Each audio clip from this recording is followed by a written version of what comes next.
2 explosions meurtrières ont frappé Bukavu, dans l'est de la République démocratique du Congo, RDC, ce jeudi 27 février 2025, lors d'un meeting de l'AFC M23, mouvement politico-militaire soutenu par le Rwanda.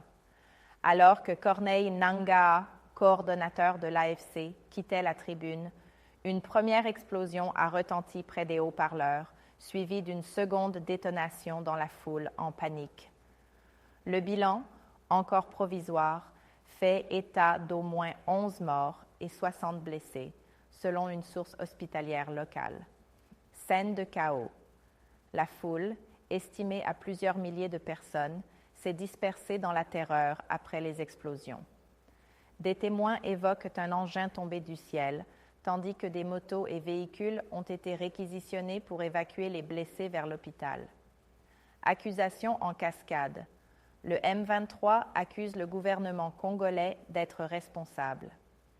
Le président Félix Tshisekedi dénonce quant à lui un acte terroriste odieux perpétré par une armée étrangère visant implicitement le Rwanda, dont les troupes sont présentes dans la région selon l'ONU. Contexte régional explosif. L'attaque survient alors que le M23, appuyé par des soldats rwandais selon des experts, étend son emprise dans les provinces du Nord Kivu et Sud Kivu. Des déploiements de troupes burundaises et ougandaises ajoutent aux craintes d'une guerre régionale.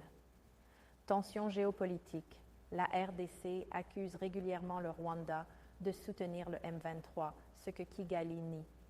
Les récentes avancées du groupe vers Uvira, proche du Burundi, et les appels à une médiation régionale, SADC-EAC, soulignent l'urgence d'une désescalade. Crise humanitaire. Bukavu, sous contrôle du M23 depuis le 14 février, vit désormais dans la peur des représailles et des affrontements. À retenir, cet attentat, non revendiqué, plonge un peu plus l'est de la RDC dans l'incertitude, alors que les civils perdent le prix fort d'un conflit aux ramifications régionales complexes.